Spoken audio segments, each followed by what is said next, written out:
பெண் கன்று பசு தேடி பார்க்கின்ற வேளை அம்மான்னு சொல்லவும் அதிகாரமில்லை.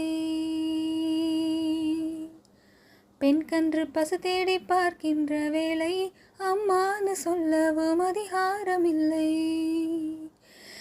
என் விதி அப்போதே தெரிஞ்சிருந்தாலே கர்ப்பத்தில் நானே கரைஞ்சிருப்பேனே. தலையெழுத்தென்ன ஏன் முதலெழுத்தென்ன, தலையெழுத்தென்ன முதலெழுத்தென்ன சொல்லுங்களே. நான் ஒரு சிந்து காவடி சிந்து ராகம் புரியவில்லை, உள்ள சோகம் தெரியவில்லை. தந்தை இருந்தும் தாயும் இருந்தும் சொந்தம் எதுவும் இல்லை, அது சொல்ல தெரியவில்லை.